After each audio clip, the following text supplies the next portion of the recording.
Pasižiūrėkime, ar šis dokumentas yra pritaikytas neįgaliesiems. Tai keliaujame į peržiūrą, renkame tikrinti pritaikymą neįgaliesiems ir matome, kad mums rodo, jog yra 3 problemos, trūksta alternatyvaus teksto 2 vietose, tuomet vaizdas ir objektas neįdėtas yra ir trūksta lentelės antraštės. Bet šiame dokumente yra iš tikrųjų daug daugiau problemų, negu mums rodo šita automatinė tikrinimo priemonė.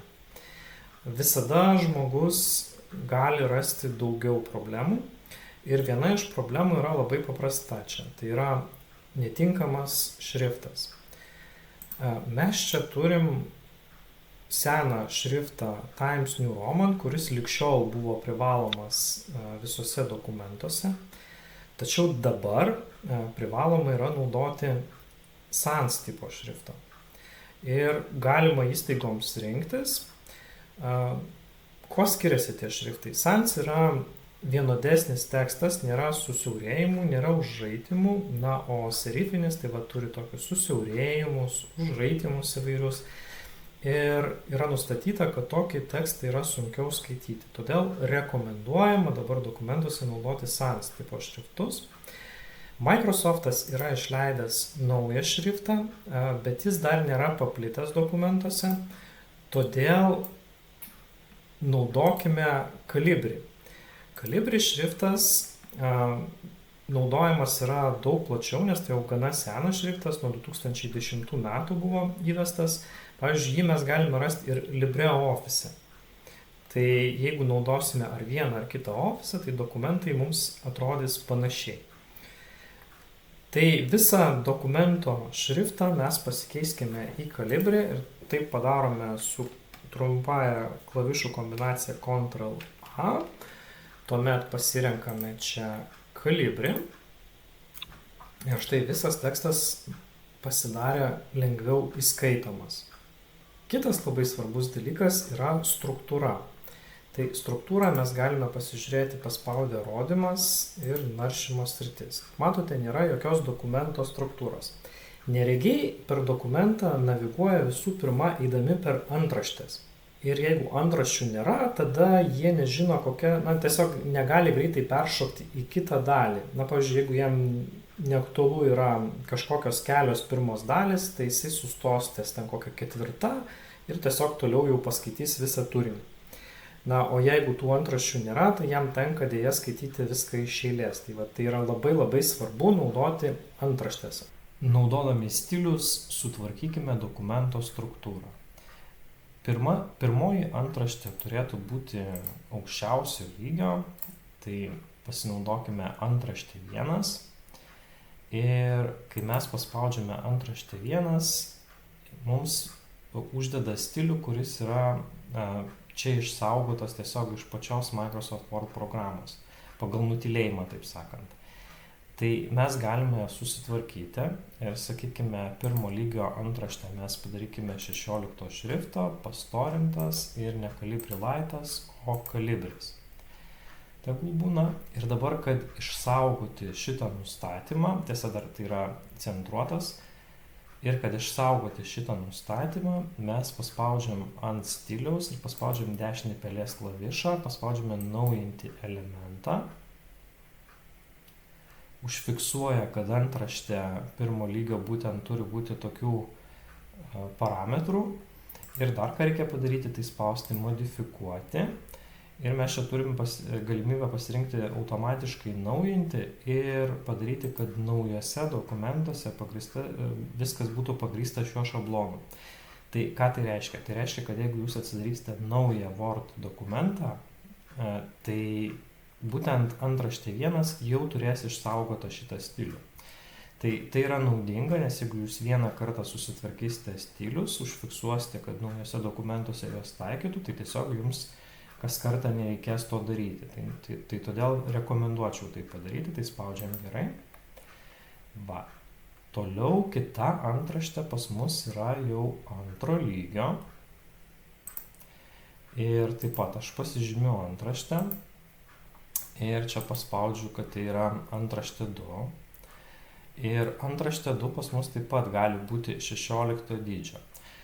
Internete, pavyzdžiui, antraštės naudojamos yra taip, kad 1 lygio antraštė yra pati didžiausia, o 6 lygio antraštė yra pati mažiausia.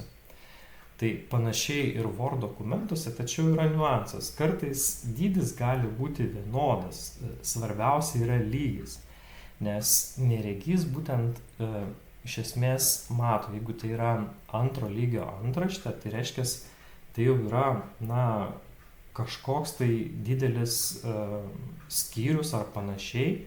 Ir jeigu tame skyriuje jisai dar nori kažkokios konkretesnės informacijos, tai jisai tikriausiai ieškos 3 lygio antraščių. Ir jeigu dar kažkokių konkretesnių dalykų, tai jis ieškos 4 lygio antraščių. Tame būtent skyriuje 2 lygio. Tai žiūrime dabar, kaip gaunasi. Pas mus yra štai šita antraštė 2 lygio. Tai viskas gerai. Ir mes galime palikti 16 dydžio šriftą, nes, kaip sakau, svarbiausia yra ne vizualiai neregiui, koks dydis yra, o būtent lygis, koks yra antraštės. Mums gerai regintiems tai iš esmės irgi didelio skirtumo nesudaro. Mes struktūrą irgi galime suprasti greičiau ir lengviau, matydami tiesiog dokumentą prieš akis. Tai paliekame taip pat 16 dydžio.